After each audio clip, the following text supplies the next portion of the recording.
আসসালামু আলাইকুম listeners, welcome back to our channel ভূত এফএম উইথ সাদাত। আশা করছি সবাই ভালো আছেন। শুরু করছি আমাদের আজকের প্রথম ঘটনা, পাটুলিয়ার অদ্ভুত সেই পীর সাহেব। 1999-তে শোনা এই গল্পটা। তখন ক্লাস 9-এ পড়ি। স্কুল থেকে ফেরার পর ভাত খেতে খেতে দাদার মুখ থেকে গল্প শোনা যেন সবচেয়ে প্রিয় বিষয় ছিল আমার জন্য। বহু গল্প বলেছেন সেই সময়ে, যার মধ্যে এটাও ছিল। এবার আপনারাও শুনুন। পাটুলিয়া গ্রামটা ঝিল আর খালের মাঝখানে একরকম বানে ভাসা দ্বীপের মতন। বর্ষায় গেলে বাইচের নৌকা ছাড়া কিছু চলে না। এই গ্রামে অনেক কিছুরই অভাব, কিন্তু গল্পের কোনো অভাব নেই। আর সেই গল্পের ভেতর সবচেয়ে বেশি ঘুরে পাটুলিয়ার পীর সাহেব। একদিন ভর সন্ধ্যায় বৃষ্টির ফোঁটা কাঁচা টিনের চালে শব্দ করছিল ঠক ঠক করে, আর বাবু মিয়ার চায়ের দোকানে লোকজন জড়ো হচ্ছিল গরম চায়ের সঙ্গে পুরনো ভূতের গল্প শোনার লোভে। দোকানের সামনে কুয়াশার মতো ধোয়া, কেউ কেউ বিড়ি ধরাচ্ছে। এমনই একদিনে মফিজ কাকা আবার খুলে বসলেন সেই পুরনো কথা। তোমরা কি জানো, পীর সাহেব আসলে মানুষ ছিল না? সবাই থমকে গেল। তাহলে কি ছিল? প্রশ্ন ছড়ে মন্টু। জিন। হ্যাঁ রে ভাই, জিন ছিল। একেবারে সাদা জুব্বা পরা, চোখে সুরমা, হাতে তসবিহ, আর মুখে একটানা ফিসফিসানি। কুরআনের আয়াত পড়ত, কিন্তু উল্টো করে। কারো কিছু বোঝার সাধ্য ছিল না। মফিজ কাকার চোখের ভেতর ছায়া নেমে আসে। 1956 সালের কথা। তখন পাটুলিয়ায় বিদ্যুৎ আসেনি। সন্ধ্যা নামলেই কুপিবাতি হারিকেন জ্বলে। ঠিক এমন এক সন্ধ্যায় এক পীর সাহেব এলেন। কেউ জানে না কোথা থেকে আসলেন তিনি। কারো কোনো জিজ্ঞাসায় কোনো উত্তর নেই। শুধু বলেন, আমার ডাকে যেই আসবে সেই কষ্ট থেকে মুক্তি পাবে। প্রথম প্রথম লোকজন খুব একটা পাত্তা না দিলেও ধীরে ধীরে বিশ্বাস করতে শুরু করলো। কারণ গ্রামের মানুষ হাতের কাছে রোগ বিসুখ, ভূতে ধরা, ছাগল চুরি, বউ পালানো, পরের মদ খাওয়া ইত্যাদি সমস্যা থেকে মুক্তি পাওয়ার জন্য সঠিক কোনো পথ খুঁজে পাচ্ছিল না। অতএব ধীরে ধীরে মানুষজন নিজের সমস্যা নিয়ে এই পীর সাহেবের কুটিরে আসতে শুরু করলো। সবার প্রথম আদম আলী তার ছেলের জ্বরে কাতর শরীর নিয়ে গিয়ে উঠল পীর সাহেবের ঘরে। পীর সাহেব দরজা বন্ধ করে ভেতরে কাঁথার নিচে কিসব পড়ে ফু দিয়ে বলল, তোমার ছেলে কাল সকালেই হাসবে। খানিকটা বিশ্বাস এবং অনেকটা অবিশ্বাস নিয়ে আদম আলী তার জ্বরে কাঁপতে থাকা ছেলেকে নিয়ে বাড়ি ফিরে এলো। পরের দিন সকালে উঠে নিজের চোখকেই বিশ্বাস করতে পারছিল না তিনি। তার ছেলেটা উঠোনে দৌড়াদৌড়ি করছে। জ্বর তো দূর, বিন্দুমাত্র কোনো দুর্বলতাও নেই তার শরীরে। তারপর থেকে মানুষজন নির্দ্বিধায় বিশ্বাস করতে শুরু করলো পীর সাহেবকে। গ্রামের মোড়লের বউ চামেলি বলতো, তার মেয়ের ভূতে ধরা শরীর নাকি এক রাতেই ঠিক করে দিয়েছিল পীর সাহেব। কেউ বলতো হারিয়ে যাওয়া গরু তার কথায় ফিরে এসেছে। বিশ্বাসের সঙ্গে সঙ্গে মানুষের কৌতূহলও বাড়তে লাগলো। কি এমন জাদু জানেন তিনি, যে সকলের সমস্যার সমাধান করে ফেলছেন একবারেই? লোকজন সুযোগ পেলেই রাতের বেলায় চুপি চুপি পীর সাহেবের কুটিরে নজর রাখত। তবে সেভাবে কোনোদিন কেউ কিছু দেখতে পেয়েছে বলে মনে হয় না। যদিও কেউ কেউ দাবি করত পীর সাহেব নাকি রাতে গায়েব হয়ে মসজিদের মিনারে নামাজ পড়েন। এইভাবে প্রায় বছরখানেক চলল। উঠতে বসতে যে কোনো রকমের সিদ্ধান্ত নেওয়ার আগে সবাই পীর সাহেবের কুটিরে হাজির হতো। বিনা পয়সায় এমন জাদুকর পেয়ে লোকজন আনন্দে আত্মহারা হয়ে উঠেছিল। আর ঠিক সেই সময় শামসু মাঝির স্ত্রী হারিয়ে গেল। যেদিন সে হারিয়ে যায় সেদিন নাকি গ্রামের কিছু বউ তাকে পীর সাহেবের কুটিরের দিকে যেতে দেখেছিল। তখন সন্ধ্যা নেমে গেছে। গ্রামের রাস্তা অল্প সন্ধ্যা নামলেই শুনশান হয়ে যায়। কয়েকজন বউ এক অনুষ্ঠান বাড়ি থেকে ফিরছিল। তখন তারা শিমলিকে কেমন একটা উদ্ভ্রান্তের মতো খালি পায়ে পীর সাহেবের কুটিরের দিকে যেতে দেখেছে। কৌতূহলবশত তারা পিছু নেয়, কিন্তু কুটিরের কাছে পৌঁছে দেখে শিমলি পীর সাহেবের কুটিরের পেছনে দাঁড়িয়ে, চুল খোলা, গলার মালাটা আঙুলে জড়িয়ে বন বন করে ঘোরাচ্ছে, আর চোখে অদ্ভুত এক শূন্য দৃষ্টি। ভয়ের ঠেলায় সবাই দৌড়ে পালিয়ে আসে, কিন্তু সাহস করে কিছু বলতে পারে না। পরদিন থেকে শিমলির কোনো খোঁজ নেই। শিমলির সন্ধানে মুখ কাচুমাচু করে শামসু মাঝি পরের দিন সেই পীর সাহেবের কুটিরে এসে হাজির হয়। পীর সাহেব খানিক বিড়বিড় করে একটা তাবিজ ধরিয়ে দেয় ওর হাতে।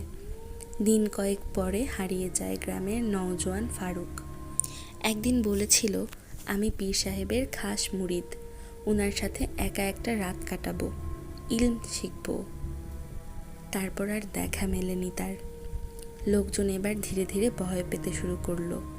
পীর সাহেব খুব একটা যে সহজ মানুষ নন সেটা সবাই বুঝতে পারে। ধীরে ধীরে ওনার কাছে মানুষের যাওয়া বন্ধ হয়ে যায়। গ্রামে মাঝে মধ্যেই লোকজন উধাও হতে শুরু করে।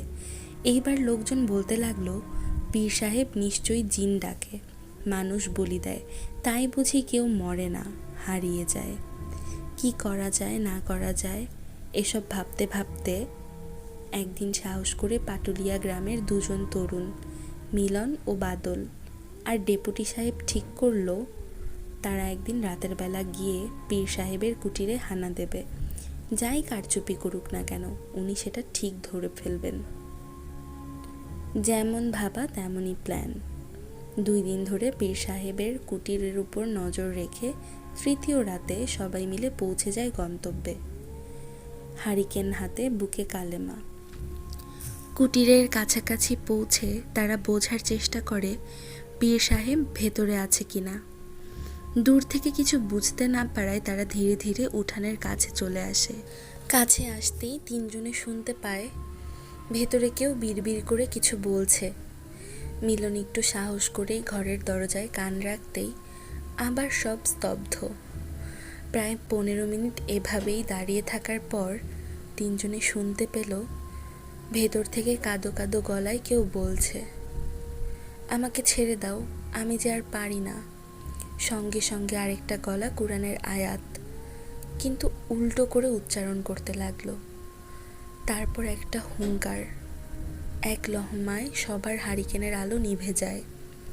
আর তখনই কড়মড় করে বাজ পড়ে ঝমঝমিয়ে বৃষ্টি শুরু হয়। কাল বিলম্ব না করে মিলন, বাদল আর ডেপুটি সাহেব উল্টো পায়ে ছুটে বাবা গো মাগো বলে গ্রামের ভেতরে দৌড় লাগায়। গ্রামে ফিরে তারা সবার বাড়িতে ধাক্কা দিয়ে কি দেখেছে সেটা বলে। রাতে যদিও কারো আর যাওয়ার সাহস হয়নি পীর সাহেবের কুটিরে। সকাল হতেই গ্রামের মানুষ সদল বলে পৌঁছে যায় গ্রামের সেই প্রান্তে যেখানে পীর সাহেব বাসা বেঁধেছিলেন। ওখানে পৌঁছে দেখা যায় পীর সাহেবের ঘরটা ধোঁয়ায় কালো হয়ে আছে। সারা রাত বৃষ্টি হলেও এক অদ্ভুত ছাই পড়ে আছে মেঝেতে। ভেতরে যাওয়া ঠিক হবে কিনা এসব ভাবতে ভাবতে ডেপুটি সাহেব সাহস করে দরজা দিয়ে উঁকি মারেন, কিন্তু ভেতরে কেউ নেই। শুধু একটা পিঁপড়ার লাইন টেনে নিয়ে যাচ্ছে ফারুকের হাতের আঙুল, আর দেয়ালের গায়ে রক্তে লেখা, খিদে মিটল না, আবারও আসবো। এরপর আর কেউ সেই জায়গায় পা রাখে না, গরু ছাগলও ভুল করে ঘেঁষে না। সন্ধ্যার পর পাটুলিয়ায় একটাই নিয়ম, বাতি নেভাও, দরজা বন্ধ করো, আর পীর সাহেবের নাম ভুল করেও মুখে এনো না। তাই এই গল্প যখনই কেউ বলে বাতাসে শীত নেমে আসে। পুকুরের ধারে দাঁড়িয়ে থাকা বটগাছটা যেন নিঃশ্বাস ফেলে। কুকুরগুলো কেমন যেন একটা নিস্তব্ধ হয়ে যায়।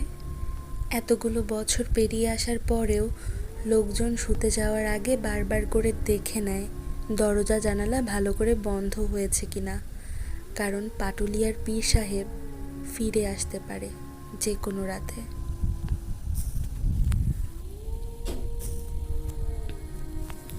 এই রহস্যময় ঘটনাটি আপনাদের কেমন লেগেছে অবশ্যই কমেন্ট করে জানাবেন, এবং নতুন হলে সাবস্ক্রাইব করে আমাদের চ্যানেলের সাথেই থাকবেন।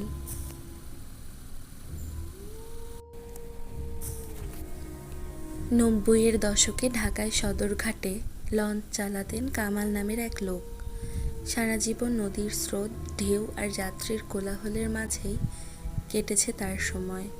পরিবার বরিশালে থাকতো। তিনি প্রায়ই লঞ্চ নিয়ে ঢাকা থেকে বরিশাল, আবার বরিশাল থেকে ঢাকা আসা যাওয়া করতেন। সদরঘাটের প্রায় সব লোকই কামালকে চিনত। তিনি ছিলেন পরিশ্রমী এবং হাসি খুশি একজন মানুষ। কিন্তু আজ তিনি ঢাকার রাস্তায় ট্যাক্সি চালান।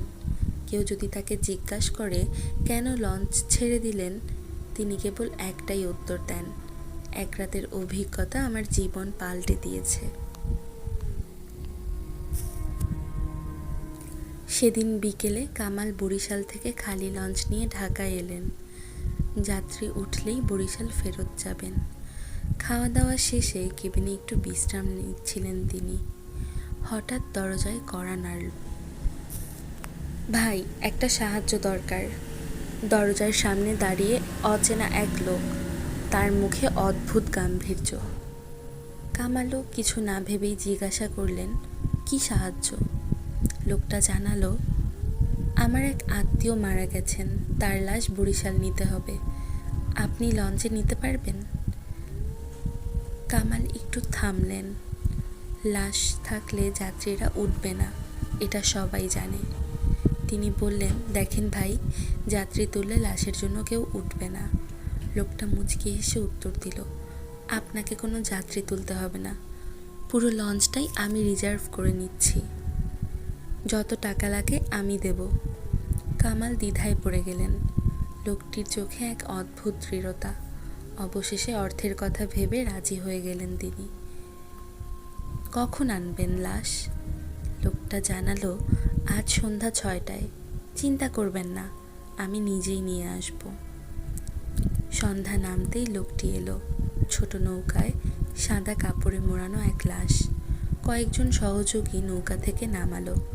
লাশ লঞ্চে তুলতেই কামাল স্পষ্ট অনুভব করলো, পুরো লঞ্চ যেন হঠাৎ ভারী হয়ে গেল, হালকা কেঁপে উঠল। তিনি অবাক হয়ে বললেন, এত ভারী লাগছে কেন? লোকটি ঠান্ডা গলায় বলল, মৃতদেহ তো ভাই ভারী হবেই। কামাল গা করলেন না। লঞ্চ ছাড়ল বরিশালের উদ্দেশ্যে। রাত বাড়ল। নদীর বুক চাঁদের আলোয় ঝলমল করার কথা, কিন্তু হঠাৎ চারদিক অস্বাভাবিক অন্ধকারে ঢেকে গেল। কামাল সিগারেট ধরালো। জানালা দিয়ে বাইরে তাকাতেই আঁতকে উঠলেন তিনি। কিছুই দেখা যাচ্ছে না, চাঁদের আলোও উধাও। এ কেমন রাত? তিনি বিড়বিড় করলেন। লঞ্চের সার্চ লাইট জ্বালালেন, কিন্তু আশ্চর্য, আলো যেন অন্ধকারে হারিয়ে যাচ্ছে। সামনে কিছুই দেখা যাচ্ছে না। নদীতে সাধারণত অসংখ্য নৌকা ট্রলার চলাচল করে, তাদের আলো অনেক দূর থেকেই দেখা যায়, কিন্তু আজ যেন নদী পুরো শুনশান। রাত 11টার দিকে লঞ্চের ডেকে অদ্ভুত কিছু শব্দ হলো। অনেক মানুষের হাঁটা, দৌড়ের শব্দ, যেন 20-25 জন একসঙ্গে ঘোরাঘুরি করছে। কামাল দরজা খুললেন। চোখের সামনে দৃশ্য দেখে তার শরীর জমে গেল। ডেক জুড়ে সাদা কাপড় পরা অসংখ্য মানুষ ঘুরে বেড়াচ্ছে। এরা কি আদৌ মানুষ? কেউ হাঁটছে, কেউ দৌড়াচ্ছে, কেউ নদীর দিকে তাকিয়ে কাঁদছে। তাদের মুখ দেখা যাচ্ছে না, কেবল ফ্যাকাশে দেহ আর ফাঁকা চোখের গর্ত। কামাল দরজা ধরে দাঁড়িয়ে রইলেন। বুক ধড়ফড় করছে তার। হঠাৎ একজন এগিয়ে এসে তার দিকে হাত বাড়ালো। কামাল ভয় পেয়ে দরজা বন্ধ করে ভিতরে ঢুকে গেলেন। সাহস করে তিনি কেবিনে গিয়ে দেখলেন, যেখানে লাশ রাখা হয়েছিল সেখানে আর কোনো লাশ নেই, শুধু ছিঁড়ে যাওয়া সাদা কাপড় ছড়িয়ে আছে। তিনি কাঁপতে কাঁপতে ফিসফিস করে বললেন, এ কি হলো? লাশ কোথায়? হঠাৎ কানে ভেসে এলো ফিসফিস শব্দ, আমাদের নিয়ে যাও, আমাদের বাড়ি নিয়ে যাও। তিনি ঘাড় ঘুরিয়ে দেখলেন, কেবিনের কোণে ছায়ার মতো কয়েকটা অবয়ব দাঁড়িয়ে আছে। তাদের চোখ জ্বলজ্বল করছে। ডেক থেকে আবার চিৎকার শোনা গেল। দরজা খুলে তাকাতেই দেখলেন, সাদা কাপড় পরা মানুষগুলো নদীতে ঝাঁপ দিচ্ছে, কিন্তু পানিতে পড়েও কোনো শব্দ নেই, কোনো ঢেউ নেই। তারপর আবার লঞ্চের ডেকে উঠে আসছে তারা। একইভাবে বারবার ঝাঁপ দিচ্ছে, আবার ফিরে আসছে। হঠাৎ সেই লোক যে লাশ এনেছিল সে কোথা থেকে এসে দাঁড়ালো কামালের সামনে। তার চোখ লাল, ঠোঁটে অদ্ভুত হাসি। সে বলল, ভয় পেও না, ওরা সবাই যাবে, শুধু তোমার সঙ্গেই। কামাল চিৎকার করে উঠলেন, বললেন, তুমি কে? কি চাও তুমি? লোকটি একেবারেই গম্ভীর হয়ে বলল, এই নদীতে যারা ডুবে মারা গেছে তারা এখনো শান্তি পায়নি। আমি ওদেরই আত্মীয়। আজ রাতেই ওদের মুক্তি দিতে হবে। হঠাৎ লঞ্চ প্রচণ্ড কেঁপে উঠল। মনে হলো কেউ পানির নিচ থেকে লঞ্চ টেনে ধরেছে। কামাল হুইল ধরেও সামলাতে পারলেন না। সাদা কাপড় পরা অবয়বগুলো একসঙ্গে চিৎকার করতে লাগলো, পানি, পানি, আমাদের বাঁচাও। কামালের মনে হলো বুক ফেটে বের হয়ে যাবে। হাত থেকে সিগারেটটা পড়ে গেল। তিনি বেহুশ হয়ে গেলেন। যখন জ্ঞান ফিরল, লঞ্চ চাঁদপুরের কাছাকাছি ভাসছে। সূর্যের আলো ঝলমল করছে। চারপাশে নৌকা, ট্রলার চলছে। সব কিছুই যেন স্বাভাবিক। কেবিনে গিয়ে দেখলেন কোনো লাশ নেই, কোনো ছেঁড়া কাপড়ও নেই, যেন কিছুই ঘটেনি। সেই ঘটনার পর থেকে কামাল আর কোনোদিন লঞ্চ চালায়নি। আজ তিনি যখন ট্যাক্সি চালান, মাঝে মাঝে যাত্রীদের গল্প শোনান। তার চোখে তখন আতঙ্ক ভেসে ওঠে।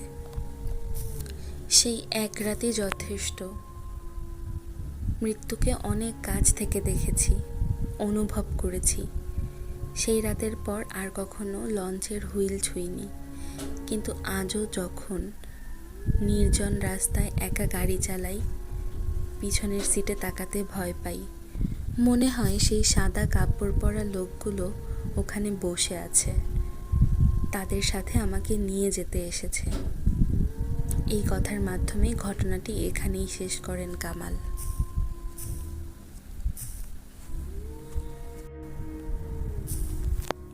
সময়টা ছিল 2022 সালের শেষের দিকে। আমি তখন কুমিল্লার চাঁদপুর ডিগ্রি কলেজের 2য় বর্ষের ছাত্র।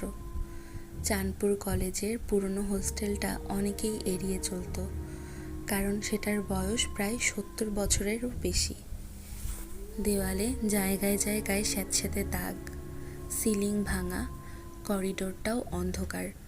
তবু বাইরে থেকে আসা ছাত্রদের জন্য অন্য কোনো জায়গা না থাকায় আমাকে ওই হোস্টেলেই উঠতে হয়। প্রথম মাসে আমার রুমে 3 জন ছিলাম, সোহেল আর রাজীব। দুজনেই খুব মিশুক প্রকৃতির ছিল। কিন্তু দ্বিতীয় মাসে রাজীবের পরিবার হঠাৎ অন্য শহরে চলে যায়, আর সোহেলও প্রাইভেট টিউশনির সুবিধার জন্য শহরের ভেতরে বাসা ভাড়া নেয়। ফলে পুরো বড় রুম জুড়ে আমি একা হয়ে যাই। প্রথম দিকে বিষয়টা আমার খারাপ লাগেনি। আমি বই পড়ি, মোবাইলে গান শুনি, জানালার পাশে বসে চাঁদপুর গ্রামের প্রকৃতি উপভোগ করি। আমার রুমটা ছিল হোস্টেলের দক্ষিণ পাশে, 3য় তলায়। জানালা খুললেই দূরে চাঁদপুরের পুরনো মাঠটা দেখা যেত। মাঠের একপাশে একটা বিশাল পুকুর, পুকুরের ধারে বাঁশঝাড়, আর তার পাশে একাকী দাঁড়িয়ে থাকা একটা তাল গাছ। গ্রামবাসীরা মাঝে মাঝে ওটার ছায়া এড়িয়ে চলত। শুনতাম সন্ধ্যার পর নাকি সেখানে অদ্ভুত আওয়াজ শোনা যায়। আমি এসবকে কুসংস্কার ভেবে উড়িয়ে দিতাম। ঘটনাটা ঘটে এক শরতের সন্ধ্যায়। পড়ার টেবিলে বসে আমি ইতিহাসের নোট লিখছিলাম। ঘড়ির কাঁটায় তখন রাত প্রায় 9:30। হঠাৎ মোবাইলে কল আসে। কল শেষ করে যখন সোশ্যাল মিডিয়ায় ঢুকলাম, অজান্তেই সময় কেটে যায় প্রায় 15 মিনিট। মাথা তুলতেই মনে হলো রুমে যেন কেউ হাঁটাহাঁটি করছে, অথচ দরজা বন্ধ। আর রুমেও আমি ছাড়া আর কেউ নেই। শরীর ঠান্ডা হয়ে গেল। আমি নিজের মনকে বোঝালাম হয়তো ক্লান্তির কারণে ভুল অনুভূতি হচ্ছে। আবার ফোনে মন দিলাম, কিন্তু কেমন যেন অস্বস্তি ঘিরে ধরল।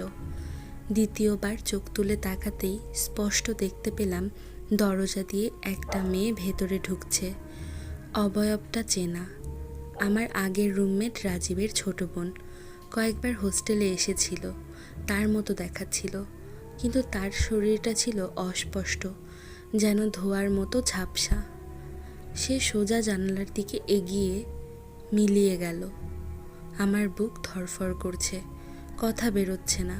বেডের চাদর মাথায় টেনে আমি শুধু নামাজের দোয়াগুলো পড়তে লাগলাম। সেই অবস্থায় কখন ঘুমিয়ে পড়েছিলাম মনে নেই।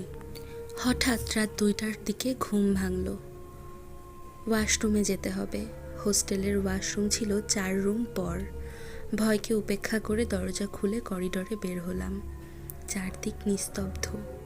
যখন নামাজের ঘরের পাশ দিয়ে যাচ্ছি, দেখি ঘরের দরজা অর্ধেক খোলা, ভেতরে গাঢ় অন্ধকার। হঠাৎ ভেতর থেকে শীতল বাতাস এসে আমার গায়ে লাগলো। কেমন যেন কাঁপুনি শুরু হয়ে গেল। সাহস করে ভেতরে তাকাতেই দেখলাম একটা লম্বা ছায়া দাঁড়িয়ে আছে, নড়ছে না। বুক থেকে হালকা চিৎকার বের হলো।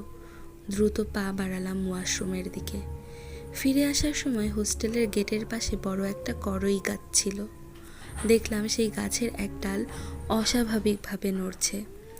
বাতাস ছিল একদম শান্ত, মনে হচ্ছিল কেউ ইচ্ছা করে নাচাচ্ছে। আমি এক দৌড়ে রুমে ফিরে এলাম। দ্বিতীয় দিন সন্ধ্যায় আমি এক বন্ধুর সঙ্গে পাশের প্রাইমারি স্কুল মাঠে গেলাম। কিছুক্ষণ বসে থাকা মাত্রই অস্বস্তি লাগতে শুরু করলো। মনে হচ্ছিল কেউ আমাদের দিকে তাকিয়ে আছে। আমরা দ্রুত হোস্টেলে ফিরে এলাম। আমি ফাস্ট ফুড কিনে এনেছিলাম। অভ্যাস মতো খাবার আগে হাত ধোয়ার জন্য সিঙ্কে গেলাম। কল খুলে দেখি পানির সঙ্গে রক্ত মিশে বের হচ্ছে। হাত ঘষা দিলেই রক্ত গড়িয়ে পড়ছে, কিন্তু আমার হাতে কোনো কাটাছেঁড়া নেই। 2-3 বার ধোয়ার পরও একই ঘটনা। আমার ভেতরে কাঁপুনি শুরু হলো। তাড়াতাড়ি হাত মুছে রুমে চলে এলাম। কাউকে কিছু বললাম না।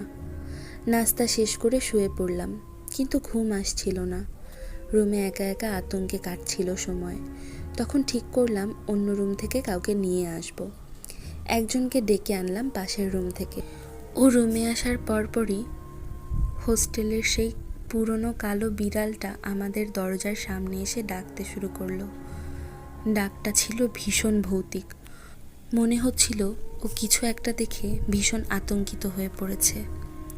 বিড়ালটা দরজার সামনে একটানা এদিক সেদিক হাঁটছিল আর থেমে থেমে গা শিউরে ওঠা ডাক ছাড়ছিল। আমার মনে হচ্ছিল যেন ও আমাদের কিছু সতর্ক করছে। প্রায় 2 ঘন্টা ধরে এমন চলল। তারপর কোনোভাবে ঘুমিয়ে পড়লাম। পরদিন সকালে উঠে দেরি না করে কলেজ অফিসে গিয়ে ছুটির আবেদন করলাম। 5 দিনের ছুটি নিয়ে বাড়ি চলে গেলাম। সেই দিনগুলোর মধ্যে প্রতিটি রাতেই সেই দৃশ্যগুলো মনে পড়ে ঘুম ভেঙে যেত। 5 দিন পর আবার হোস্টেলে ফিরলাম। আশ্চর্যজনকভাবে এরপর আর কোনো অস্বাভাবিক অভিজ্ঞতা হয়নি। হয়তো আমার প্রতি সেই অদৃশ্য শক্তির আগ্রহ শেষ হয়ে গিয়েছিল, অথবা আমার মনই অতিরিক্ত ভীত হয়ে সব কিছু অস্বাভাবিক মনে করছিল। তবে সত্যি বলতে চাঁদপুর হোস্টেলের সেই 2 রাত আমি আজও ভুলতে পারিনি। যত দিনই কেটে যাক না কেন, রাত গভীর হলে এখনও মাঝে মাঝে মনে হয় সেই ছায়াটা আবার জানালার দিক দিয়ে আমার দিকে তাকিয়ে আছে, আমার কাছে আসার চেষ্টা করছে। এখন আমি আপনাদের যে ঘটনাটি বলবো তার বিষয়বস্তুর সাথে আপনারা অনেকেই পরিচিত। যারা গ্রামে থেকেছেন তাদের কেউ কেউ এই ভয়ানক ঘটনার সাক্ষী কিংবা শিকার হয়েছেন। কালের বিবর্তনে হয়তো এখন আর সে ধরা দেয় না, তবুও তার অস্তিত্ব এখনও বিলীন হয়ে যায়নি। এখনও গ্রামেগঞ্জে মধ্যরাতে আলেয়া ভূতের অস্তিত্ব দেখা যায়। এখনও সে আসে তার শিকার খুঁজতে। শহরের হাট থেকে গ্রামের বাড়ির দিকে ফিরছিল বাবুরাম। বিশালপুর পেরোতে পেরোতে সন্ধ্যা নেমে আসে। বিশালপুর গ্রামটি বেশ বড়। গ্রামের নামডাক খুব একটা ভালো নয়। গ্রামের ঠিক মাঝামাঝি একটা শ্মশান, তার পাশে দিগন্ত বিস্তৃত ধান ক্ষেত। খুব ঠেকায় না পড়লে সাধারণত এ পথ কেউ মারায় না। ধান ক্ষেতের মাঝ বরাবর আলপথ ধরে চলছিল বাবুরাম। বেশ কিছুটা চলার পর বড্ড ক্লান্ত বোধ করতে লাগলো সে। একটু বিশ্রাম নিয়ে আবার চলতে শুরু করলো সে। এইভাবে অনেকক্ষণ চলার পর সন্ধ্যা গড়িয়ে রাতের অন্ধকার নেমে এলো। তবুও বিশালপুরের সীমানা পার হতে পারল না বাবুরাম। তার মনে হতে লাগলো যেন সে একই রাস্তায় ঘুরে ফিরে আসছে বারবার। এদিকে তখন প্রচণ্ড ক্ষুধা তৃষ্ণায় প্রাণ তার ওষ্ঠাগত। ধান ক্ষেতের সীমানায় একটা ক্ষীণ আলোর রেখা দেখতে পেয়ে সেদিকে পা বাড়ালো বাবুরাম। ধান ক্ষেতের ঠিক পরেই শুরু হয়েছে একটা জলা জঙ্গল। জঙ্গলের ভিতরে অদূরেই একটা কুঁড়েঘর দেখতে পেয়ে সেদিকে এগোলো বাবুরাম। ক্ষীণ আলোর রেখার উৎস তবে এটাই। ইতস্তত করে কুঁড়েঘরের দরজায় কড়া নাড়ল বাবুরাম। কিছুক্ষণ পর এক মাঝবয়সী লোক বেরিয়ে এলো চাদর মুড়ি দিয়ে। বাবুরাম বিনীত স্বরে বলল, আইজ রাইতটা একটু থাকতে দেন না দাদা, গায়ের পথটা আন্ধারে একেরে ঠাউর করতে পারি নাই। এত রাত্রির হইয়া গেল গা, এইখানে রাত্রিরটা থাইকা ভোরে উঠা চইলা যাইমু। লোকটা মাথা নেড়ে ভিতরে আসতে বলল। নিশ্চিন্ত হলো বাবুরাম। লোকটা গম্ভীর গলায় বলল, কি খাবেন? বাবুরাম গদগদ স্বরে বলল, তা খিদা খানিক লাগিছে দাদা, ঘরে যা আছে দুইটা দেন, খায়া ঘুমায় পড়ুম। চাদর মুড়ি দেওয়া লোকটা বলল, ঘরে শুধু মুরগি আছে। এই বলেই চাদরের তলা থেকে খ্যাংরা একখানা হাত বের করে একটা মুরগির মুন্ডু আর ডানা দুটো ধরে অমানসিকভাবে সেটির ঘাড় মটকাতে লাগলো। তারপর মুন্ডুটা ছিঁড়ে ফেলে দিয়ে মুরগিটার রক্ত খেতে লাগলো। অস্বস্তি হতে লাগলো বাবুরামের। লোকটা কি পাগল নাকি কোনো তান্ত্রিক? কে জানে। রক্ত খাওয়া শেষ করে মুরগির মৃতদেহটি বাবুরামের মুখের সামনে তুলে ধরল। তারপর গম্ভীর স্বরে বলল, এই নাও, খাও। খুব বমি পেল বাবুরামের। নিজেকে সামলে নিয়ে বলল, না দাদা, থাইক, আইজ রাত্রিরে আইর খাওন লাগবো না। বাবুরাম ফিরিয়ে দিতেই গোটা মুরগিটাকে কাঁচা কাঁচা গোগ্রাসে গিলতে লাগলো ওই লোকটা। খুব ঘৃণা লাগলো বাবুরামের। সে উল্টো দিকে মুখ ফিরিয়ে শুয়ে পড়ল। মাঝরাতে হঠাৎ ঘুম ভেঙে গেল বাবুরামের। সে বিস্ফোরিত চোখে দেখল তার চারপাশে ছড়ানো রয়েছে কিছু আধ খাওয়া মানুষের মাথা, কিছু নরকঙ্কাল, ভাঙা হাড়ের টুকরো আর করটি। একটা ঠান্ডা স্রোত নামতে লাগলো বাবুরামের শির দ্বারা বেয়ে। ঠিক সেই মুহূর্তেই সে দেখল কুঁড়ে ঘরটায় আগুন লেগেছে, জ্বলছে সব কিছু। আর তার মাঝে দাঁড়িয়ে এক জ্বলন্ত বিভৎস পিশাচ মূর্তি মুরগির পাখনাগুলোর অবশেষ চিবিয়ে চিবিয়ে খাচ্ছে আর বিকট চিৎকার করে হাসছে বাবুরামের দিকে তাকিয়ে। প্রচণ্ড ভয়ে আতঙ্কের সংজ্ঞা হারালো বাবুরাম। পরদিন সকালে যখন তার জ্ঞান ফিরল তখন দেখল ধান ক্ষেতের ধারে সে শুয়ে আছে। কিছু গ্রাম্য চাষি তাকে ঘিরে আছে। জ্ঞান ফিরতেই ওরা বাবুরামকে ধরে তুলে বসালো। তারপর তাদের গতরাতের সব ঘটনা বিবরণ দিল বাবুরাম। এক বৃদ্ধ চাষি বলল, তোমার কপাল খুব ভালো বাপ, আর কলজেতে জোর আছে, তাই তুমি ভগবানের দয়ায় বাইচা গেলে। বৃদ্ধ চাষির কাছ থেকে যে ঘটনার বৃত্তান্ত জানা গেল তা অনেকটা এইরকম।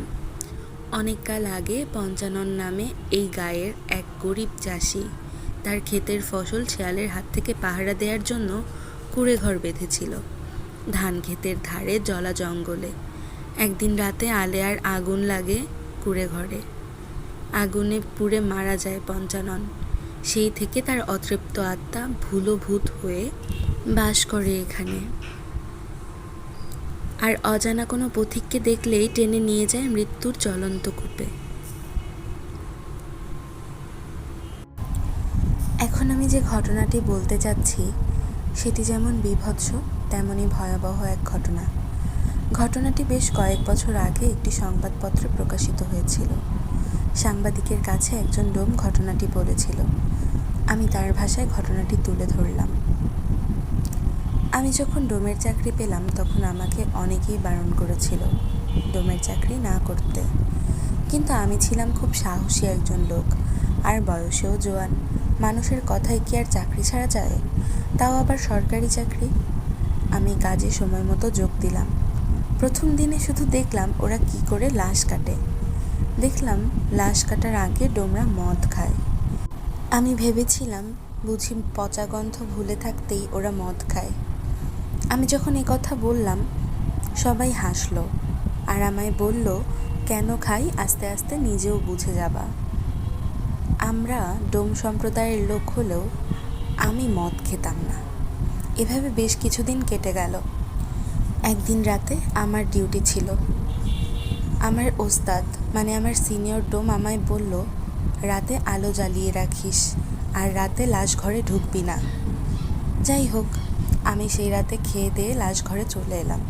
যে ঘরে লাশ থাকে সেখানে একটু উকি দিয়ে দেখে নিলাম সব ঠিক আছে কি না। দেখে নিয়ে দরজা বন্ধ করে পাশের রুমে চলে এলাম। আলো জ্বালিয়ে শুয়ে পড়লাম। সে রাতে আমার কেন জানি ঘুম আসছিল না। আমার মনেও কেন জানি অস্বস্তি বোধ কাজ করছিল। একটু মনে হয় চোখটা লেগে এসেছিল। এমন সময় হঠাৎ কারেন্ট চলে গেল। সাথে সাথে চারিদিকে ঘুটঘুটে অন্ধকারে ছেয়ে গেল। আর সেই সাথে অসহ্য গরমে ঘেমে নিয়ে উঠলাম। না, আর পারা যায় না। এমন গরমে কি ঘুমানো যায়? উঠে বসলাম। কেন যে একটা পাখা আনলাম না ভেবে নিজের উপরেই ভীষণ রাগ হচ্ছিল। এমন সময় মনে হলো লাশ ঘরে কিসের যেন শব্দ হচ্ছে। ব্যাপারটা কি? কিসের শব্দ? কোনো শিয়াল কুকুর ঢুকে পড়লো নাকি? লাশ ঘরের পাশেই একটা জানালা আছে, যেটার কাঁচটা কিছুটা ভাঙা। মনে হলো ওরা হয়তোবা ঢুকে পড়েছে লাশ খাওয়ার জন্য। এই ভেবে আমি অন্ধকারের মধ্যে হাতড়ে হাতড়ে আন্দাজে লাশঘরের দরজাটা খুললাম। আর যা দেখলাম, লাশঘরের জানালার কাছ দিয়ে চাঁদের আলোয় ঘরটা আবছা আলোয় ভরে আছে। আমার মনে পড়ে গেল আজ একটা ফাঁসি নেয়া 3 দিন আগের মরা ফুলে ওঠা বীভৎস এক মেয়ের লাশ আমাদের এখানে এসেছিল, যে তার স্বামীর সাথে ঝগড়া করে আত্মহত্যা করে। তার চেহারা এত বীভৎস হয়ে গিয়েছিল যে আমরা পর্যন্ত শিউরে উঠেছিলাম। তার কোমর পর্যন্ত কোকড়া চুল পিঠ জুড়ে ছড়িয়ে আছে। মাথার চারপাশে আর চোখ দুটি যেন কোটর ছেড়ে বাইরে বেরিয়ে আসছে। আর তার লাল জিভটা আধ বেরিয়ে আছে। সেই সাথে 2 হাত দুটি উঁচু হয়ে আছে, যেন ভয়াবহ লাশটা কারো গলা টিপে ধরবে এক্ষুনি। যেই আমি কোনোদিনও ভয় পাইনি, ভয় কী জিনিস জানতাম না, আর মদ খাওয়া ছাড়াই লাশ কাটতাম, অবলীলায় সেই আমার মনে হলো আমার বুকের হৃৎপিণ্ড যেন আমার গলার উপরে উঠে আসছে। আমি দেখলাম সে জানালার কাছে দাঁড়িয়ে আছে পিছনে ফিরে। তার কোমর পর্যন্ত চুল তার সাদা কাপড়ের উপরে পিঠ জুড়ে ছড়িয়ে আছে। আমার আওয়াজ পেয়ে আস্তে আস্তে পিছন ফিরে দাঁড়ালো, আর তার সেই ভয়ালো চোখ দিয়ে আমার দিকে তাকালো। হাত দুটি উঁচু করে তুলে ধীরে ধীরে আমার দিকে এগিয়ে আসতে লাগলো, ঠপ ঠপ শব্দ করে। আর প্রতি পদক্ষেপের সঙ্গে তার সেই আধ বেরিয়ে আসা জিভটা দিয়ে টপ টপ করে রক্ত ঝরতে লাগলো। এই বীভৎস দৃশ্য একলা লাশ ঘরে আমাকে ভয়ে অবশ করে ফেলল। আমি যে ভয়ে চিৎকার করব কেন জানি তাও পারছিলাম না। দৌড়ে পালাবো, কিন্তু পা যেন অবশ হয়ে গেছে। সেই দিকে সামনে আমার দিকে এগিয়ে আসছে। আজ বুঝি আমার আর নিস্তার নেই। কি করব আমি? সেই ভয়াবহ রাতে শুধু আমি একজন জীবিত মানুষ, আর কেউ নেই যে আমায় এসে বাঁচাবে। যখন সে আমার প্রায় কাছে চলে এলো, তখন যেন বাঁচার স্বাদ তীব্র হয়ে উঠল আমার। আমি প্রাণপণে চিৎকার করে অন্ধকারের মধ্যে দৌড় দিলাম। উদ্দেশ্য লাশ ঘর থেকে যেভাবেই হোক বাইরে বের হয়ে আসা। কিন্তু ভীষণ ভয়ে আমি তখন অন্ধকারে দিশেহারা, তাই আর দরজা খুঁজে পাচ্ছিলাম না। এদিকে আমি আর পিছনে ক্রমাগত সেই থপথপ শব্দ শুনতে পাচ্ছি, যেন আজ আমার নিস্তার নেই সেই পিশাচিনীর হাত থেকে। এভাবে দৌড়াতে দৌড়াতে আমি আর স্নায়ুর চাপ সহ্য করতে না পেরে জ্ঞান হারালাম। তারপর কি ঘটেছিল আমার আর মনে নেই। পরদিন আমাকে জ্ঞানহারা দেখে হাসপাতালে পাঠানো হয়। সেখানেই আমার জ্ঞান ফেরে। তারপরে বেশ কিছুদিন রাত্রে সেই ভয়াবহ দৃশ্যের কথা ভাবলে আমি ঘুমাতে পারতাম না। গায়ে কাঁটা দিয়ে উঠত। আজও সেই কথা ভাবলে আমি ভয়ে শিউরে উঠি। আমার বাড়ি বরিশাল জেলার কীর্তনখোলা নদীর পাশেই। ছোটবেলা থেকে গ্রামে গঞ্জে বড় হয়েছি আমি। ভূতের ভয় নেই বললেই চলে। অনেকের মুখে শুনেছি সন্ধ্যার পর কীর্তনখোলার পাশ দিয়ে হেঁটে গেলে নাকি অশরীরীর দেখা পাওয়া যায়। আমি কখনো এসব বিশ্বাস করতাম না। সেবার মামার বাড়িতে গিয়েছিলাম একটা কাজে। এক পরিচিত চাচার মোটর নৌকায় গিয়েছিলাম। বাসায় ফেরার পথে সন্ধ্যা হয়ে যায়। চাচার গঞ্জে কিছু কাজ ছিল, এজন্য বাড়ি থেকে বেশ খানিকটা দূরেই আমাকে নামিয়ে দেয়। আমাকে জিজ্ঞাসা করেছিলেন সমস্যা হবে কি না। আমি বলেছিলাম কোনো সমস্যা নেই। চাচাকে বিদায় দিয়ে বাড়ির পথে হাঁটতে লাগলাম। সন্ধ্যা নেমেছে চারপাশে। খুব দ্রুতই রাতের আধারে চারপাশ ঢেকে যাবে। আমার সাথে কোনো আলো নেই, তবে বাড়ি খুব একটা দূরের পথ না। বাঁকা পথে গেলে 15 মিনিট, আর সোজা রাস্তা দিয়ে গেলে 20 থেকে 30 মিনিট লাগবে। সেই দিন বাংলাদেশের সাথে ইংল্যান্ডের খেলা ছিল, তাই আমি সময় বাঁচানোর জন্য বাঁকা পথে, যাকে বলে শর্টকাট রাস্তা বেছে নিলাম। হনহন করে হাঁটছি। সবাই মনে হয় বাংলাদেশের খেলা দেখছে। কাউকেই দেখলাম না পথে। প্রায় 4 থেকে 5 মিনিট হাঁটার পর আমার পাশের একটা ঝোপে ধুপ করে কি যেন একটা পড়ল। বলতে ভুলে গেছি, শর্ট রাস্তাটা একটু জঙ্গল টাইপের এলাকার মধ্যে দিয়ে। চারপাশে ঝিঝি পোকার ডাক শোনা যায়। আওয়াজটা শুনেই আমি থেমে গেলাম। একদম চুপ করে দাঁড়িয়ে রইলাম 20 সেকেন্ডের মতো। কান খাড়া করে শোনার চেষ্টা করলাম কিসের শব্দ হলো, কিন্তু কোনো শব্দ হলো না। আর আমি নাছোড়বান্দা আস্তে আস্তে পা টিপে এগিয়ে গেলাম ঝোপের দিকে। অনেকেই ভাববেন হয়তো মিথ্যা বলছি, কিন্তু ভাই, আমি আসলেই অনেক সাহসী ছিলাম। একা হাতে গভীর রাতে 2টা চোর একসাথে পিটাইছি।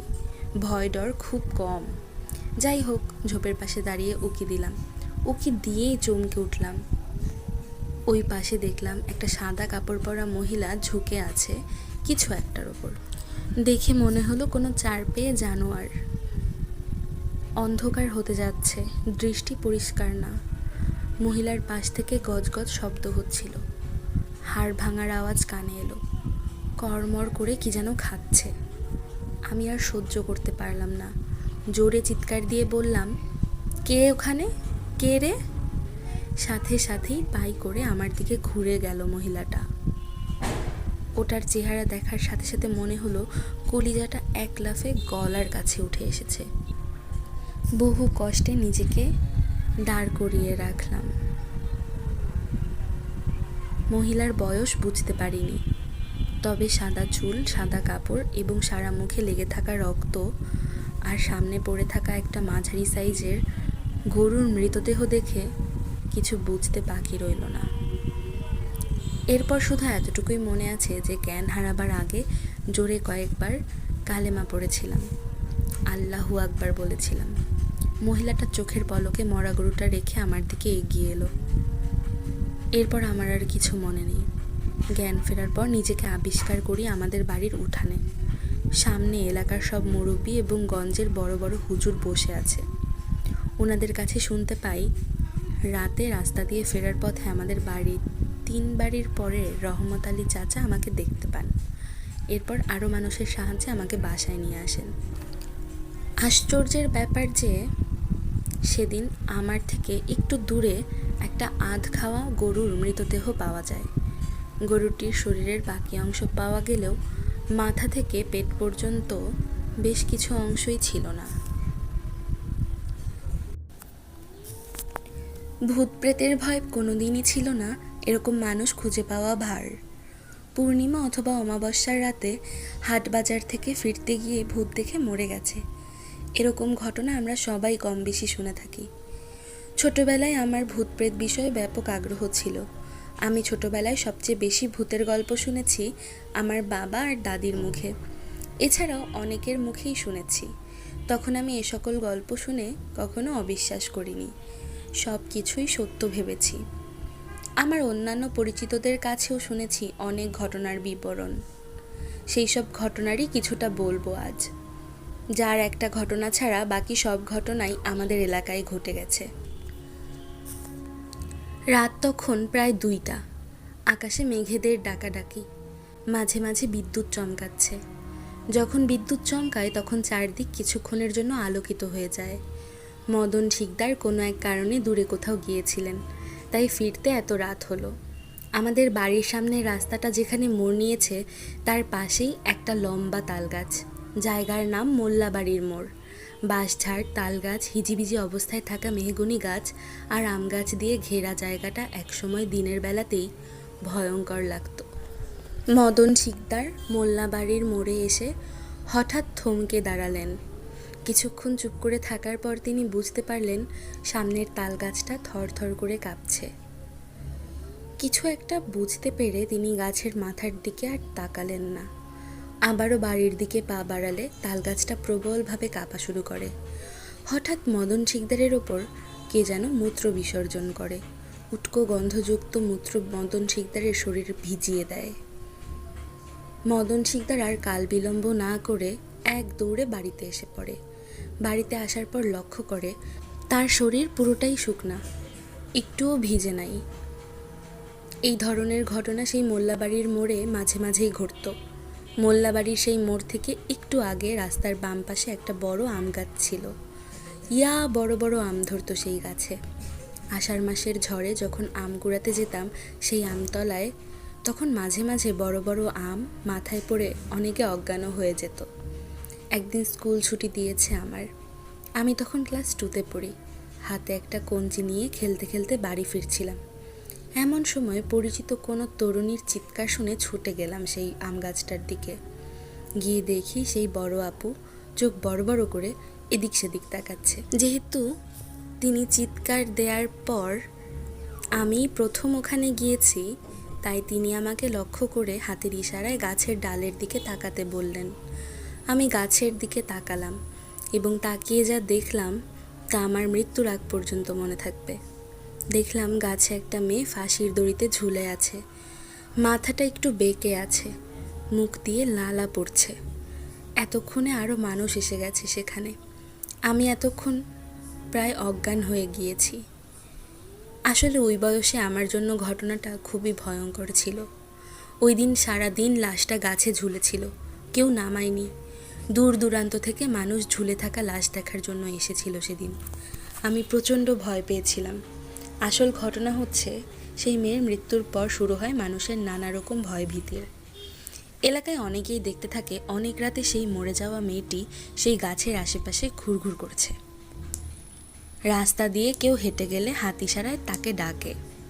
তার কয়েকদিন পর এলাকার মুরব্বীদের উদ্যোগে গাছটা কেটে ফেলা হয়। আমার এক বন্ধু রাজীব, আমাদের এলাকারই ছেলে। ও আর ওর সমবয়সী মামা সবুজ একদিন রাতে যাচ্ছিল ওর খালার বাড়ি। ওর খালার বাড়ি যেতে হলে সেই মোল্লাবাড়ির মোড় দিয়ে যেতে হয়। সবুজের হাতে টর্চ লাইট। মামা ভাগ্নে গল্প করতে করতে আসছে। এমন সময় ওরা দেখলো সামনে থেকে কিছু একটা ওদের দিকে ধীর পায়ে হেঁটে আসছে। মুখ দিয়ে হালকা গোঙানির শব্দ। ওরা ভাবলো হয়তো পাগল টাগল কিছু একটা হবে। ওরাও সামনের দিকে এগিয়ে চলল। এমন জিনিসটা যখন ওদের পাশ দিয়ে গেল তখন মনে হলো যেন কাঁচা মাছের গন্ধে চারিদিক ছেয়ে গেছে। সবুজ একটু সাহস করে যখন পাশে ফিরে তাকালো তখন দেখা গেল একটা জ্যান্ত মাছ চিবুচ্ছে। 2 ইঞ্চি সমান দাঁত আর মাছটাকে ছাড়া ওরা আর কিছুই দেখতে পেল না। ওরা ভয় পেয়ে গেল আর কাল বিলম্ব না করে সোজা হাঁটা দিল। রাজীবের বাবা তখন বয়সে যুবক। বন্ধুরা মিলে প্ল্যান করলো একদিন ছাগল চুরি করবে। প্ল্যান মোতাবেক একটা ছাগল চুরিও করলো। আমাদের এলাকার পাশেই বিশাল বড় একটা বিল আছে, নাম কোঠাবাড়ি। কোঠাবাড়ির প্রায় মাঝখানে একটা ভিটা আছে।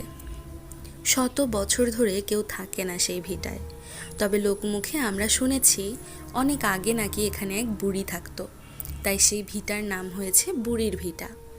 বুড়ির ভিটা পুরোটাই জঙ্গল আর বড় বড় গাছগাছালি দিয়ে ভরা। দিনের বেলায়ও কেউ যায় না ওখানে। রাজীবের বাবা সিদ্ধান্ত নিল যেহেতু ওখানে কেউ যায় না কখনো, তাই ওই জায়গাটাই ছাগল জবাই করে খাওয়ার জন্য উপযুক্ত হবে। ওখানেই ছাগলটাকে জবাই করে খাওয়া হবে। অনেক রাতে তারা ছাগলটাকে নিয়ে হাজির হলো সেই বুড়ির ভিটায়। ছাগল জবাই করলে ছাগলের রক্ত যেন এদিক সেদিক ছড়িয়ে ছিটিয়ে না যায়, তাই একটা গর্ত করা হলো। ছাগলটার গলা সেই গর্তের উপরে রেখে তারা ছাগলটাকে জবাই করতে শুরু করলো এবং আশ্চর্য হয়ে লক্ষ্য করলো সেই গর্তের উপরে একটা হাতের ছায়া এসে পড়েছে। রক্ত গর্তে না পড়ে সেই হাতের ছায়াটার উপর গিয়ে পড়েছে এবং রক্ত শুষে খাওয়ার মতো আওয়াজ করে কেউ রক্ত শুষে খাচ্ছে। এলাকারই দুই ভাই রাতের বেলা কোঠাবাড়ির বেল ধরে আসছিল। বুড়ির ভিটার কাছাকাছি এসে দেখে বুড়ির ভিটায় কারো জানাজার নামাজ পড়ানো হচ্ছে। তারাও জানাজা নামাজে শরিক হলো। নামাজের পর সেই বুড়ির ভিটাতেই লাশ দাফন করা হলো। তারাও লাশ দাফনে সহযোগিতা করলো। তারপর বাড়িতে এসে ঘুমিয়ে পড়ল। সকালবেলা ঘুম থেকে উঠে সবার আগে জানতে চাইল এলাকার কে মরেছে। সবাই বলল, কই, কেউ তো মরেনি। তারা দুশ্চিন্তায় পড়ে গেল। যদি কেউ নাই মরে থাকে তাহলে গত রাতে তারা কার জানাজা পড়ল, কাকে দাফন করলো। ছুটে গেল বুড়ির ভিটায় লোকজন নিয়ে। গিয়ে দেখে কোনো কবর নেই সেখানে। এলাকার এক হুজুরের কাহিনী। সে যখন মাদ্রাসায় পড়তো তখন তাদের এক শিক্ষক তাদেরকে খালি জিনের গল্প বলতো। তাদের সেই শিক্ষকের সাথে নাকি জিনদের ভালো সম্পর্ক। তারা সেই শিক্ষকের কথাকে গাঁজাখুরি গল্প ভেবে উড়িয়ে দিতেন। সেই শিক্ষক একদিন তাদেরকে প্রমাণ দেখাতে নিয়ে গেলেন মাদ্রাসার পেছনের কোনো এক জনমানবহীন জায়গায়। গভীর রাতে অনেকক্ষণ অপেক্ষা করার পর তারা সবাই জিন দেখতে পেলেন। আকাশে উড়ে যাচ্ছে। তাদেরকে দেখে এক ব্যাগ মিষ্টি ফেললো জিনেরা। তারা সবাই নাকি মিষ্টি খেয়েছিল। সব শিক্ষা প্রতিষ্ঠানেই কিছু অতিরিক্ত দুষ্টু পোলাপান থাকে। তাদের মাদ্রাসাতেও ছিল। তিনিও সেই দুষ্টু ছেলেদের দলেই ছিলেন। তারা সিদ্ধান্ত নিলেন তারা কয়েকজন মিলে আবারও সেই জায়গায় যাবেন গভীর রাতে। তারপর দেখবেন সত্যি সত্যিই জিনেরা সেখানে উড়ে আসে কিনা। অনেক রাতে সেখানে পৌঁছালেন তারা। হালকা বাতাস বইছে, মশাদের উপদ্রব প্রকট। আকাশে কিছু কিছু তারা দেখা যাচ্ছে। এমন সময় হঠাৎ দেখা গেল জিনেদের দল উড়ে যাচ্ছে আকাশ দিয়ে। তারা সবাই ভয় পেয়ে গেলেন। তারা ভেবেছিলেন হয়তো আজও মিষ্টির ব্যাগ নেমে আসবে আকাশ থেকে, কিন্তু মিষ্টি পাওয়া গেল না। জিনেরা মিষ্টির ব্যাগ ফেললো না, ফেললো একটা আস্ত মানুষের লাশ। সেই মোল্লাবাড়ির মোড়ে একদিন রাতে এক লোক আসছিল। সেই লোক আমাদের এলাকায় নতুন এসেছে। বাজার চেনে না। এত রাতে বাজার খোলা থাকে কি না তাও জানে না। মোল্লাবাড়ির মোড়ে এসে তিনি দেখলেন একজন মহিলা মাথায় লম্বা ঘোমটা টেনে হেঁটে যাচ্ছে। তিনি বাজার কোন দিকে তা জিজ্ঞাসা করার জন্য মহিলাটিকে ডাকলেন।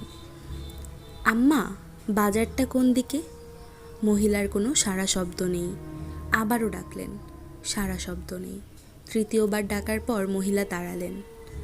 ঘোমটা খুলে হঠাৎ যখন লোকটার দিকে তাকালেন, অজ্ঞান হয়ে গেল। এইরকম বীভৎস চেহারার কাউকে তিনি জীবনেও দেখেননি।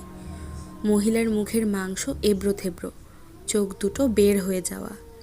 এরকম ঘটনা আমাদের এলাকায় অনেক ঘটে, মাঝে মাঝেই ঘটে। হয়তো অনেকের জীবনে এইসব ঘটনা ঘটে না, আবার অনেকের জীবনেই ঘটে, কিন্তু তারা ভয়ে কিছু প্রকাশ করেন না।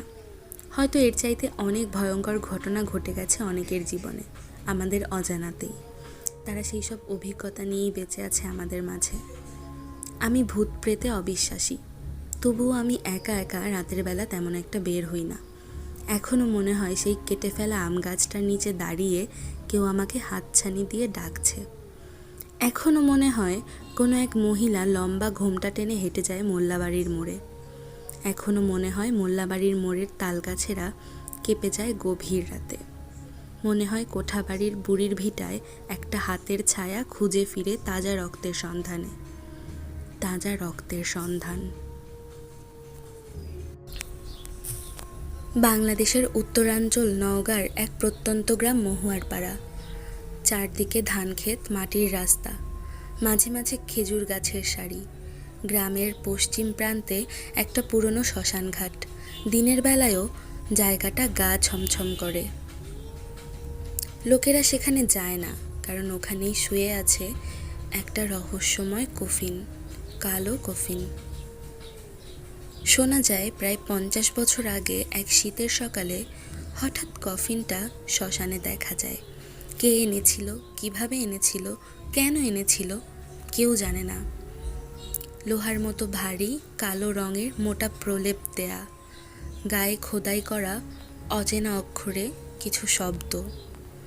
প্রথম থেকেই গ্রামের মানুষ সেটাকে ভয় পেত। মাঝে মাঝে রাতে কফিন থেকে ঠক ঠক শব্দ আসতো। কয়েকজন বলতো কফিনটা মাঝরাতে নড়ে উঠত, কেননা তার প্রকট শব্দ পুরো গ্রামবাসীকে জাগিয়ে তুলত।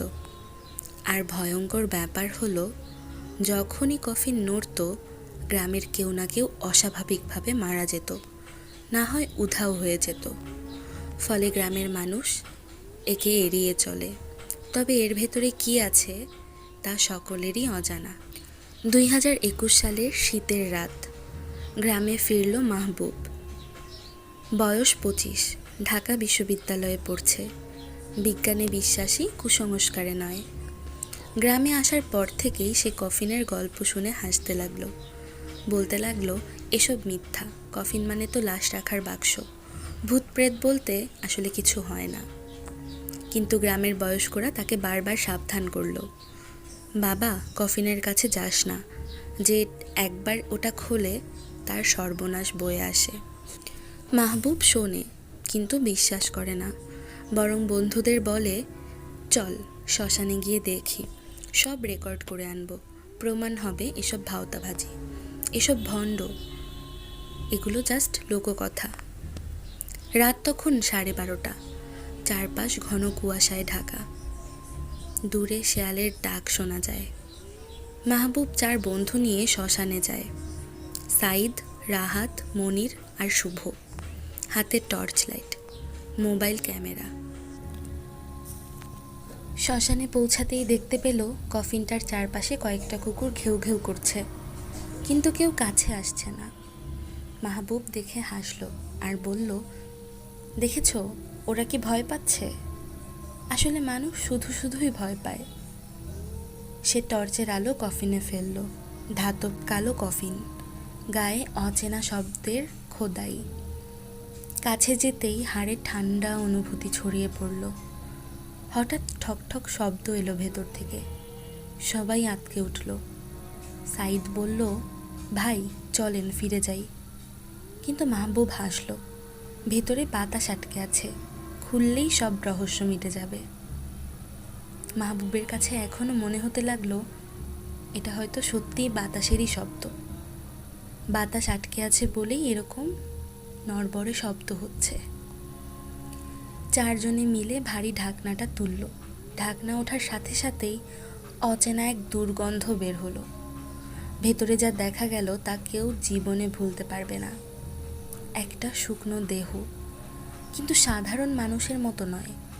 মাথা অস্বাভাবিক বড়, দাঁত লম্বা আর ধারালো, চোখ আধ খোলা, আর হাত পা বাঁধা মোটা লোহার শিকলে। মনির তোতলাতে তোতলাতে বলল, এটা এটা মানুষ না। শরীরটা শুকনো হলেও মনে হচ্ছিল চোখের ভেতরে লাল আলো ঝলকাচ্ছে।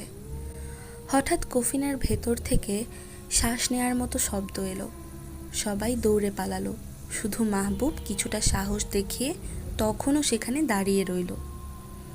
পরদিন সকালে গ্রাম কাঁপিয়ে খবর দিল, মাহবুবের বন্ধু সাইদকে পাওয়া গেল বটগাছের ডালে ঝুলন্ত অবস্থায়, গলায় দড়ি, চোখ দুটো ভয়ে ফেটে গেছে। গ্রামের মানুষ চিৎকার করে উঠল, বলতে লাগলো, অভিশাপ শুরু হয়েছে, কফিনটা খোলা হয়েছে। সেদিন রাত থেকে গ্রামে অদ্ভুত ঘটনা ঘটতে লাগলো।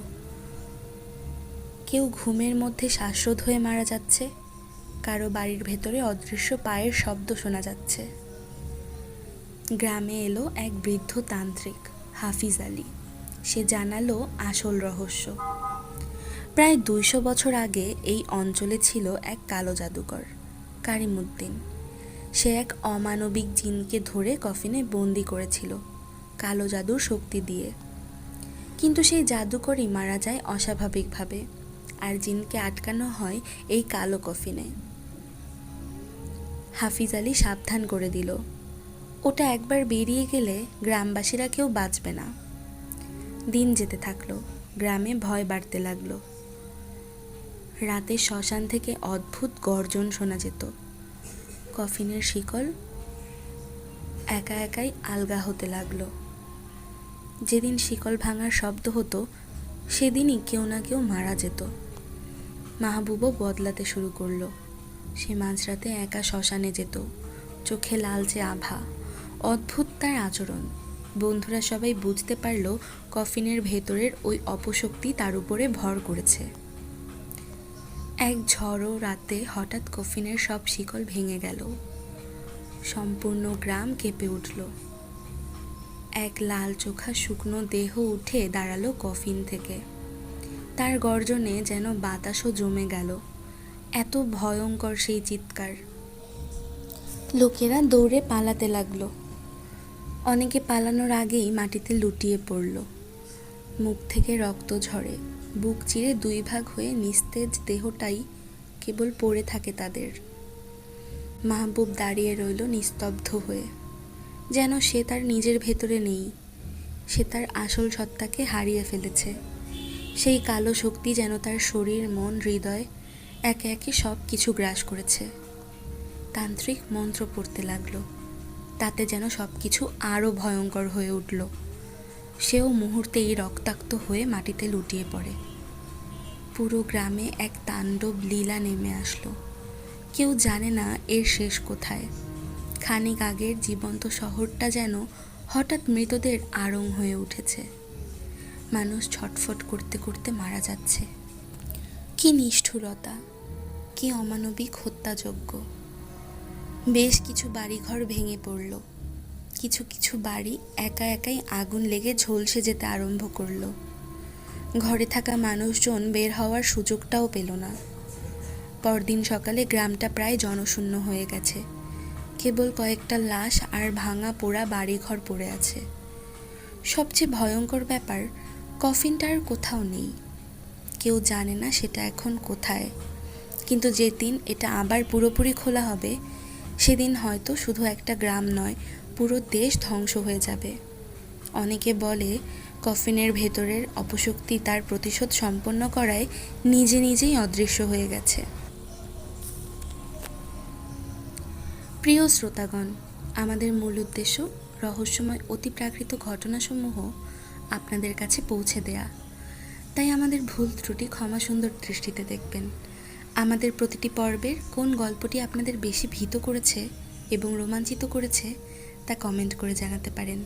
সেই সাথে ডেসক্রিপশনে দেয়া নম্বরে আপনাদের সাথে ঘটা ভৌতিক ঘটনাসমূহ আমাদের সাথে শেয়ার করতে পারেন। আমরা অবশ্যই তা আমাদের চ্যানেলে সম্প্রচার করব। আমাদের আজকের ভিডিও ভালো লাগলে লাইক করে যাবেন এবং চ্যানেলে নতুন হলে সাবস্ক্রাইব করে যাবেন, যাতে প্রতিদিন আমাদের চ্যানেলের ভৌতিক গল্পসমূহ আপনাদের কাছে পৌঁছে যায়। ধন্যবাদ।